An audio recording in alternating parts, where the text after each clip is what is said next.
তো বন্ধুরা, আমরা যে ওষুধটা নিয়ে নিয়েছি এই ওষুধটা আমরা আজ থেকে 3 দিন আগে কিন্তু এই ক্ষেতটার উপরে প্রয়োগ করেছিলাম, যার রেজাল্ট কিন্তু আপনারা দেখতেই পাচ্ছেন যে ভুট্টা গাছ কিন্তু প্রত্যেকটা গাছ কিন্তু অনেক মোটা, লম্বা এবং পাতা কালো আছে।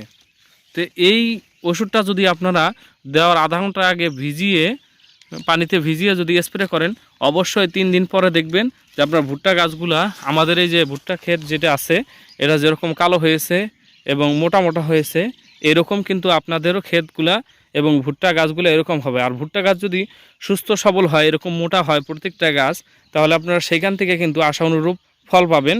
টাকা খরচ করে সেখান থেকে আপনারা কাঙ্ক্ষিত ফলাফল পেয়ে যাবেন ইনশাআল্লাহ। আসসালামু আলাইকুম বন্ধুরা, সবাই কেমন আছেন? আশা করি সকলে অনেক ভালো আছেন। আমাদের নতুন একটি ভিডিওতে আপনাদের সবাইকে স্বাগতম। আর আজকের ভিডিওটি হচ্ছে আপনাদের কমেন্টের উপরেই, যে আপনারা বলছেন যে কিভাবে মাত্র 3 দিনে ভুট্টা গাছ খুব দ্রুত বৃদ্ধি করা যায়, সেই বিষয়ে আজকের ভিডিও। তো বন্ধুরা, আপনাদের এই কমেন্টের উপর নির্ভর করে আমি বেশ কিছু ক্ষেত কিন্তু পরিদর্শন করে দেখেছি। সেই ক্ষেতগুলোর উপরে দেখা গেছে যে কিছু ক্ষেতের মাটি একদম শুকনা আছে, কিন্তু তারপর ভুট্টা গাছ বয়স অনুযায়ী বাড়ে নাই। আবার কিছু কিছু ক্ষেত আছে যে ভিজা আছে, মানে মাটি ভিজা আছে, রস আছে, তারপরেও ভুট্টা গাছগুলো কিন্তু বয়স অনুযায়ী বৃদ্ধি হয় নাই। এই সমস্যাগুলো যাদের, তারাই আজকের এই ভিডিওটা স্কিপ না করে শুরু থেকে শেষ পর্যন্ত দেখবেন। মাত্র 3 দিনে আপনাদের ভুট্টা গাছ বৃদ্ধি হয়ে যাবে ইনশাআল্লাহ।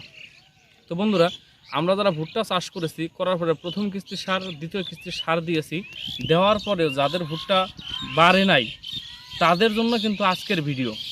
তো আমরা ইতিপূর্বে বলেছি যে ভুট্টার বয়স যখন 35 দিন বা 40 দিন বা 50 দিন বয়স হয়েছে, হওয়ার পরেও যে ভুট্টা গাছ ছোটো রয়েছে, সেই ক্ষেতের জন্য কিন্তু আজকের ভিডিওটি প্রযোজ্য।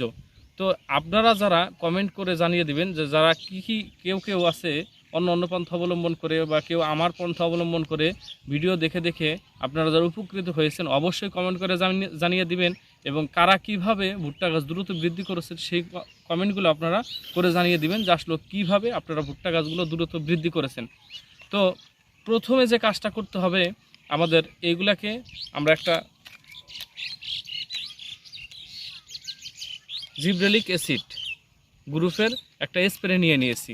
এই স্প্রেটা যদি আপনি মাত্র একটা দিন স্প্রে করতে পারেন, ভুট্টার বয়স যখন 35 থেকে 40 দিন বা 50 দিন হবে, এই সময় যদি আপনি এই জিব্রেলিক অ্যাসিড দিয়ে আপনার ভুট্টা খেতে স্প্রে করতে পারেন, তাহলে কিন্তু অবশ্যই আপনার ভুট্টা গাছটা 3 দিনের মধ্যে দ্বিগুণ হয়ে যাবে, বা ভুট্টা গাছ বৃদ্ধি পেয়ে যাবে। তো এটা কিভাবে আপনারা স্প্রে করবেন, এই ট্যাবলেটটা 4 ভাগ করে 1 ভাগ আপনারা 16 লিটার পানিতে গুলাবেন। এবং যখন গুলাবেন তার আগে কিন্তু আধা ঘন্টা আগে ট্যাবলেটটা অবশ্যই পানি দিয়ে গুলিয়ে নেবেন, আলাদাভাবে গুলিয়ে নিয়ে সেটা 4 ভাগ করবেন, করে 1 বিঘা জমিতে এই 4 ভাগ করে এটা আপনার স্প্রে করে আপনার গাছে দিয়ে দিবেন। তাহলে কিন্তু মাত্র 3 দিনে ভুট্টা গাছগুলো দ্রুত বৃদ্ধি পেয়ে যাবে।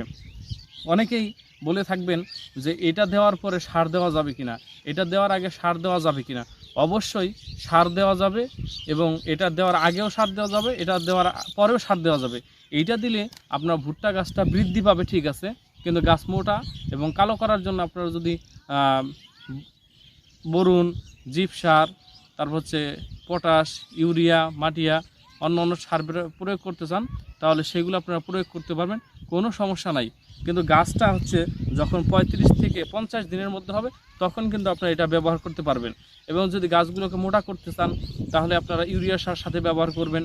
গাছগুলো যদি আবার একটু কালো করতে চান, সেই সাথে কিন্তু আপনারা বোরন, ম্যাক, এই সমস্ত জিনিস যে আছে, আরও সালফার এগুলো সব একসাথে মিক্স করে আপনারা ছিটিয়ে দিতে পারবেন, এটা দিয়ে স্প্রে করার পরে এবং আগে।